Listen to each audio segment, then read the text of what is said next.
મિત્રો તમારે પણ પપૈયાની અંદર મિલીબગ આવેલો હોય આ સિઝનની અંદર એપ્રિલ મે મહિનાની અંદર મિલીબગનો પ્રોબ્લેમ રહેતો હોય છે 2024ની અંદર જે પપૈયાનું વાવેતર કરેલું હશે તો આ 2025 ચાલે છે એ વાડીની વાત કરું છું।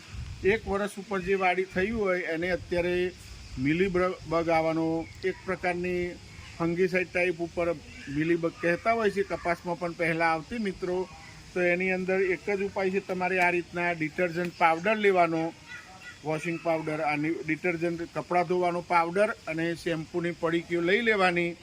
આ એક બેરલની અંદર મિત્રો તમને જણાવી દઉં 200 લીટર પાણી અંદર 700 ગ્રામ વોશિંગ પાવડર નાખી દેવાનો। કોઈ બી કંપનીનો વોશિંગ પાવડર ચાલશે મિત્રો।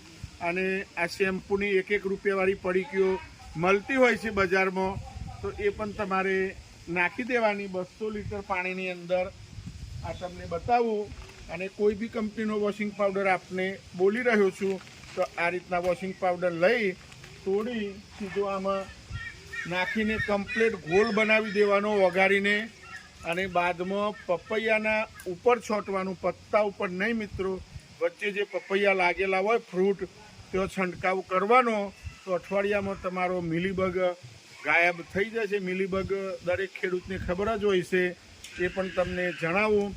અને પત્તા પર નહીં જવા દેવાનું, વચ્ચે થડમાં આ રીતના સ્પ્રે મારવાનો તો સંપૂર્ણ સાફ થઈ જશે।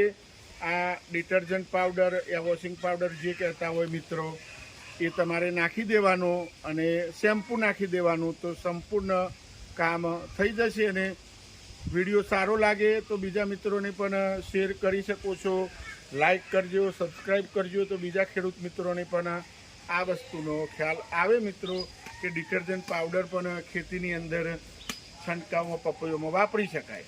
મિત્રો બાદમાં આ રીતના ટ્રેક્ટરથી પૂરા પપૈયા ધોઈ નાખવાના, એ પણ તમે જોઈ શકો છો પ્રેશરથી। એટલે મિલીબગ ગમે તેવો હશે તમારે જતો રહેશે મિત્રો, એ પણ ધ્યાનમાં લેવું। ફૂલ પ્રેશર મારીને પપૈયા વોશિંગ કરી દેવાના, એ પણ તમે અત્યારે મારી સાથે વિડીયોમાં જોઈ શકો છો અત્યારે। તો આ રીતના કમ્પ્લીટ મિલીબગ હશે તો પણ તમારે જતો રહેશે મિત્રો, એ પણ હું તમને જણાવી દઉં। આ રીતના વોશિંગ કરે છે, તમે જોઈ શકો છો। સામે તડકો પડે તો ખ્યાલ નહીં આવે, પણ છોડ સંપૂર્ણ પલળી જવો જોઈએ એ પણ હું આપને જણાવું।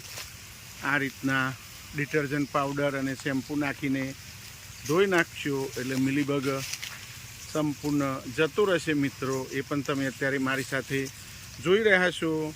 તો બીજા મિત્રોને પણ શેર કરી શકો છો, કારણ કે આનો પ્રોબ્લેમ અત્યારે બહુ છે, તો તમે પણ અત્યારે જોઈ શકો છો। તો આ રીતના તમે પણ ઘરેલું ઉપચાર શેમ્પૂ અને ડિટર્જન્ટ પાવડરનો યુઝ કરી શકો છો મિત્રો। તો આ રીતના બીજા મિત્રોને પણ શેર કરી શકો છો, લાઈક કરી શકો છો, સબસ્ક્રાઈબ કરી શકો છો, તો બીજા મિત્રોને પણ લાભ મળશે મિત્રો। અને હજી તો મારી વાડીમાં ભરપૂર માત્રામાં પપૈયા લાગેલા છે, એ પણ તમે જોઈ શકો છો।